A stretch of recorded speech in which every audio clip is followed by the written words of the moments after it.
صحیح مسلم میں حدیث ہے کہ گناہ مؤمن کے لیے ایسا ہے جیسے اس کے سر پہ کسی نے پہاڑ رکھ دیا ہو، اور منافق کے لیے، فاسق و فاجر شخص کے لیے ایسے یہ گویا ناک میں مکھی بیٹھی تھی اڑا دی، کوئی بار ہی نہیں اس کا۔ یہ مومن اور منافق کے اندر فرق ہے۔ باقی جو کبیرہ گناہ ہے یہ واقعی صرف توبہ سے معاف ہوتے ہیں، اور جو چھوٹے گناہ ہیں وہ بغیر توبہ کے بھی اللہ تعالیٰ خود سے معاف کر دیتا ہے، اور اس کے لیے اللہ تعالیٰ نے ذریعہ بنایا ہوا ہے نیک اعمال کو۔ اس حوالے سے اگر آپ سورہ نساء کے اندر ایک آیت مبارکہ ہے، بڑی کریٹیکل ہے، وہ غالباً 31 نمبر ہے۔ اعوذ باللہ من الشیطان الرجیم، بسم اللہ الرحمن الرحیم۔ ان تجتنبوا کبائر ما تنہون عنہ، اگر تم ان بڑے بڑے گناہوں سے بچ جاؤ گے جن سے تمہیں منع کیا گیا ہے، نکفر عنکم سیئاتکم، تو اللہ تعالیٰ چھوٹے گناہ ویسے ہی معاف کر دے گا۔ اللہ اکبر۔ وندخلکم مدخلا کریما، اور تمہیں ہمیشہ کی عزت اور اکرام والی جگہ میں یعنی جنت کے اندر داخل کرے گا۔ بڑے گناہوں سے بچنا ہے، وہ بڑے گناہ میں بعد میں بتاتا ہوں کون سے ہیں۔ ہماری بدقسمتی ہے کہ اکثر گناہ بڑے ہی ہیں، چھوٹے گناہ جو ہیں وہ اس کی ڈیٹیل، بلکہ چھوٹے گناہوں کے بارے میں بھی اتفاق ہے کہ چھوٹا گناہ بھی جو ہمیشہ کیا جائے تو وہ بڑے کی کیٹیگری میں فال کرتا ہے۔ ایک اور آیت ہے سورۃ النجم میں، یہ زبردست ہے۔ اللہ تعالیٰ فرماتا ہے نیک لوگوں کے بارے میں، الذین یجتنبون کبائر الاثم، وہ لوگ جو بڑے بڑے گناہوں سے بچتے ہیں، والفواحش، اور بے حیائی کے کاموں سے، الا اللمم، ہاں مگر کبھی کبھار کوئی چھوٹا معاملہ ہو جائے، الا اللمم کو اللہ نے بھی چھوڑ دیا ہے، بڑے گناہوں سے بچو۔ ان ربک واسع المغفرہ، بے شک تیرا رب وسعت والا ہے مغفرت کے اعتبار سے، ہوا اعلم بکم، وہ تو تمہیں اس وقت سے جانتا ہے، اذا انشأکم من الارض، جب تم زمین سے اگے تھے۔ ہائے ہائے ہائے، انسان بھی زمین سے اگا ہے، کیونکہ انسان جس منی کے قطرے کی پیداوار ہے، وہ منی کیسے تیار ہوتی ہے؟ اس خوراک سے جو زمین سے نکلتی ہے۔ کدھر تک اللہ تعالیٰ نے بات کی ہے۔ وَإِذَا أَنْتُمْ أَجِنَّةٌ فِي بُطُونِ أُمَّهَاتِكُمْ، اور جب تم ایک چھوٹے سے ایمبریو اور جنین کی شکل میں ماں کے پیٹ میں ہوتے ہو، وہ تو اس وقت سے تمہیں جانتا ہے۔ فَلَا تُزَكُّوا أَنفُسَكُمْ، تو مت کہا کرو میں بڑا پرہیزگار ہوں، هُوَ أَعْلَمُ بِمَنِ اتَّقَىٰ، اسے خوب معلوم ہے کہ کون کتنا پرہیزگار ہے۔ اور جو خدا آپ کو زمین سے اگتے وقت سے، اس ایمبریو سے لے کر پیدا ہونے تک اور مرتے دم تک جانتا ہے، اس سے کوئی چیز چھپی ہوئی ہے؟ تو اس میں بھی آیا کہ لبم، جو چھوٹی موٹی چیزیں وہ اللہ تعالیٰ معاف کر دے گا، لیکن بڑے بڑے گناہوں سے بچنا ہوگا۔ اور ایک اور میں کریٹیکل آیت بتا دوں، یہ تو کہتے ہیں نا جناب وہ توبہ بس کر لیجیے، خالی کھلی توبہ نہیں ہونی چاہیے، اللہ تعالیٰ خالی کھلی توبہ کو نہیں مانتا۔ یہ سورہ نساء کے اندر ہی مسئلہ نمبر میرا 18 ہے، اور وہ بائی چانس آیت نمبر بھی 18 ہے، گناہ کبیرہ اور توبہ کا بیان۔ اللہ تعالیٰ فرماتا ہے انما التوبۃ علی اللہ، اللہ کے ذمہ ہے ایسے لوگوں کی توبہ کو قبول کرنا، للذین یعملون السوء بجہالۃ، جو کوئی نادانی میں گناہ کر بیٹھے، ثم یتوبون من قریب، اور پھر فوراً ہی توبہ کر لیں، اس کو تو میں معاف کر دوں گا۔ فاولئک یتوب اللہ علیہم، ایسے پر اللہ تعالیٰ رجوع فرمائے گا توبہ کے ساتھ۔ وکان اللہ علیما حکیما، اور اللہ تعالیٰ علم والا حکمت والا ہے۔ ولیست التوبۃ، اور اس کی تو کوئی توبہ نہیں ہے، للذین یعملون السیئات، جو کہ برے اعمال کرتے ہیں، حتی اذا حضر احدهم الموت، یہاں تک کہ ان میں سے کسی کے موت کا وقت قریب آتا ہے، قال انی تبت الآن، تو کہتا ہے اللہ میں اب توبہ کرتا ہوں۔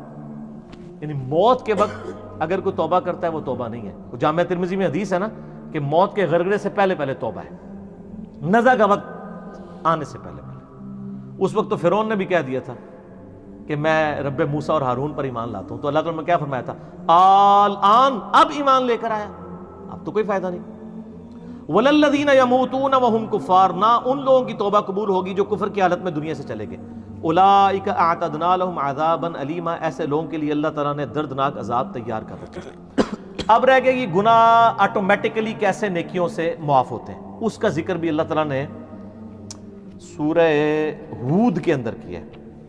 سورہ ہود کے اندر 114 نمبر غالباً آیت ہے، ہاں یہ، اعوذ باللہ من الشیطان الرجیم، وَأَقِمِ الصَّلَاةَ طَرَفَيِ النَّهَارِ، نماز کو قائم رکھو دن کے دونوں سروں پہ، یعنی ادھر سے آپ فجر کہہ لیں اور ادھر سے مغرب اور عشاء۔ وَزُلْفًا مِّنَ اللَّيْلِ، اور رات میں بھی۔ اِنَّ الْحَسَنَاتِ، بے شک جو نیکیاں ہیں، یُذْہِبْنَ السَّیِّئَاتِ، وہ مٹا دیتی ہیں برائیوں کو۔ کون سی چیز مٹا دیتی ہے؟ نیکیاں. اور نیکی کون سی ذکر ہوئی؟ نماز. ذالک ذکریٰ للذاکرین، یہ نصیحت ہے ان لوگوں کے لیے جو نصیحت قبول کرنے والے ہیں. اس آیت کے کانٹیکسٹ میں ایک بڑی زبردست حدیث ہے جو بخاری اور مسلم دونوں میں ہے. اس سے ویسے بعض لوگوں نے غلط رزلٹ بھی نکالے ہیں اور اس کی بنیاد کے اوپر وہ ڈیٹس بھی مارتے ہیں کالج اور یونیورسٹیز کے اسٹوڈنٹس.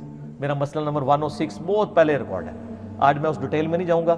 میرا یوٹیوب پہ ایک کلپ ہے ویلنٹائن ڈے کے اوپر، اس میں میں نے 17 حدیث بخاری اور مسلم سے بد نگاہی اور اس سے ریلیٹڈ بیان کی تھی. میں آج سکپ کرتا ہوں. بہرحال بخاری مسلم میں ایک حدیث ہے، ایک صحابی نے کہا یا رسول اللہ صلی اللہ علیہ وآلہ وسلم، آج یعنی مدینے کے کنارے پر میں نے ایک عورت کو گلے لگا لیا، نامحرم عورت کو، لیکن میں نے اس کے ساتھ وہ ایکسٹریم تعلق قائم نہیں کیا، باقی سب کچھ کیا، تو مجھے پاک کر دیں. تو آپ صلی اللہ علیہ وآلہ وسلم نے فرمایا نماز پڑھو، اللہ تعالیٰ یہ گناہ معاف کر دے گا. اور پھر آپ نے یہ سورہ ہود کی آیت نمبر 114 تلاوت کی کہ نماز کو قائم رکھو دن کے دونوں کناروں کے اوپر اور رات کے اوقات میں بھی، بے شک نیکیاں برائیوں کو مٹا دیتی ہیں. لیکن یہ اس صورت میں جب ایک آدھ دفعہ غلطی ہوگی. اس پہ بھی اجماع امت ہے کہ چھوٹے گناہوں کو چھوٹا سمجھ کے بار بار کرنا یہ خود گناہ کبیرہ اور بغاوت ہے. اس سے ایک واقعہ ورنہ چھوڑ دیا. اگر وہ حضور کو اس وقت یہ کہتا ہے یا رسول اللہ علیہ وسلم ابھی تو معاف کروا لے تو میں پھر جا کے کراں گا، تو پھر آپ کا کیا خیال، آگے سے فتویٰ کیا آتا؟ ٹھیک ہے، تو غلطی ہو گئی فوراً رجوع لائیں. بخاری مسلم دونوں میں حدیث موجود ہے. آپ صلی اللہ علیہ وآلہ وسلم نے فرمایا بتاؤ اگر کسی کے گھر کے آگے سے نہر بہتی ہو، اس میں 5 دفعہ غسل کرے، اس کے جسم سے کوئی میل اس میں باقی رہ جائے گا؟ صحابہ نے کہا نہیں. تو فرمایا 5 نمازوں کی مثال ایسی ہی ہے. حتیٰ کہ صحیح مسلم میں ایک حدیث ہے کہ اگر بڑے بڑے گناہوں سے بچا جائے تو ایک نماز سے دوسری نماز، ایک جمعے سے دوسرا جمعہ، اور ایک رمضان سے دوسرا رمضان درمیان کے سارے گناہوں کا کفارہ بن جائے گا. آپ کو اگر میں رمضان میں نماز پڑھوں اور اگلے رمضان میں نہ، اس میں پہلے الفاظ ہے کہ انجینئرنگ پہلے ہوئی ہے، اگر بڑے گناہوں سے بچا جائے تو نماز چھوڑنے سے بڑا گناہ کون سا ہے؟ صحیح مسلم میں 246 نمبر حدیث ہے انٹرنیشنل نمبر کے مطابق کتاب الایمان چیپٹر میں کہ بندے کے کفر اور اسلام کے درمیان فرق نماز ہے. وہ تو بہت بڑی عملاً کفر کی طرف لے جانے والی چیز ہے. ٹھیک ہے، سب سے بڑا گناہ نماز کو چھوڑنا ہے. تو ایک نماز سے دوسری نماز درمیان کے گناہوں کا کفارہ بن جاتا ہے. ایون وہ تو بخاری مسلم میں آتا ہے جب وضو کرتے ہیں تو اس سے بھی گناہ دھل جاتے ہیں. ٹھیک ہے، تو یہ یعنی کبیرہ گناہ صرف توبہ سے معاف ہوں گے، چھوٹے موٹے جو ہیں وہ اس طرح. تو میں نے کہا نا جو کبیرہ گناہ جو ہے وہ بدقسمتی ہے کہ سارے ہی تقریباً کبیرے ہی ہیں، اور اس کے لیے مشکات کے اندر سر ایک چیپٹر موجود ہے کبیرہ گناہوں کے بارے میں، شروع کے اندر ہی. اس میں آپ ذرا پڑھ کے دیکھ لیں. شروع میں ایک وہ حدیث لے کے آئے وہ جو نبی صلی اللہ علیہ وسلم نے آیت تلاوت کی سورۃ الفرقان کی، یہ بخاری مسلم دونوں میں ہے. والذین لا يدعون مع اللہ الہا آخر ولا يقتلون النفس التي حرم اللہ الا بالحق ولا يزنون. 3 گناہ نبی الاسلام نے بیان کیے سورۃ الفرقان پڑھ کے کہ وہ لوگ جو اللہ کے ساتھ کسی کو شریک نہیں ٹھہراتے، یعنی شرک سب سے بڑا گناہ. دوسرا ناحق قتل نہیں کرتے. تیسرا وہ زنا نہیں کرتے. پھر آپ صلی اللہ علیہ وسلم نے یعنی یہ آیت جو ہے یہ دلیل کے طور پہ بیان فرمائی، اور اس سے پہلے فرمایا کہ سب سے بڑا گناہ جو ہے وہ شرک ہے، اور اس کے بعد یہ قتل کرنے والا، اور پھر اس طریقے سے زنا. اچھا، اس کے بعد ایک بخاری میں حدیث ہے کہ بڑے گناہوں میں والدین کی نافرمانی، قتل کرنا اور جھوٹی قسم اٹھانا. سر گنتے جاؤ، یہ صرف بخاری مسلم میں جو بڑے گناہ آ رہے ہیں، صحیح ضعیف کا چکر ہی کوئی نہیں، صرف بخاری مسلم میں. پھر بخاری اور مسلم کی ایک حدیث ہے کہ جھوٹی قسم اٹھانا گناہ کبیرہ ہے. پھر اگلی حدیث پھر بخاری اور مسلم کی ہے کہ 7 کبیرہ گناہ ہے. اللہ کے ساتھ شرک کرنا، جادو کرنا، قتل کرنا، اللہ کے حرام کرنے والے کو حلال ٹھہرا لینا، سود کھانا، یتیم کا مال کھانا، میدان جنگ سے بھاگ جانا، اور پاک دامن عورتوں پر تہمت لگانا. لو جی، پھر اگلی حدیث بھی بخاری و مسلم سے، اس میں زنا اور شراب نوشی کے بارے میں آیا ہے کہ یہ کبیرہ گناہ ہے. سر یہ تو بخاری مسلم کی جو حدیثیں ہیں نا، اس میں یہ چغلی، غیبت، ٹھیک ہے جی، وعدہ خلافی، بہتان، آلموسٹ یہ سارے کبیرہ گناہ ہیں. تو لہٰذا کبیرہ صغیرہ میں نا آپ مسلم کی وہ حدیث یاد رکھیں کہ مؤمن کے لیے چھوٹا سا گناہ بھی ایسا ہے جیسے اس کے سر پہ کسی نے پہاڑ رکھ دیا، اور منافق کے لیے بڑے سے بڑا گناہ بھی ایسا ہے جیسے ایک مکھی تھی تو اڑا دی. یہ کیلکولیشن، یہ میتھمیٹکس تو ہے نہیں ہے. اللہ تعالیٰ تو ایک چھوٹی سی بات پہ بھی پکڑ لیتا ہے، ٹھیک ہے، لیکن یہ نہیں کوئی بتاتا. ہاں یہ ضرور بتاتے ہیں سر وہ بخاری مسلم میں حدیث ہے، وہ ایک بڑی فاحشہ عورت تھی، اس نے ایک دفعہ اپنے موزے میں ایک کتے کو پانی پلا دیا. اللہ چاہتے ہیں نہیں غلطی بخش دیں گا جی، اس کو تو بخش دیا ہے، لیکن یہ قرآن حدیث میں کہیں لکھا ہے کہ فاحشہ عورت یہ کام کرے گی تو وہ بے شک فحاشی کرتی رہے، میں بخش دوں گا؟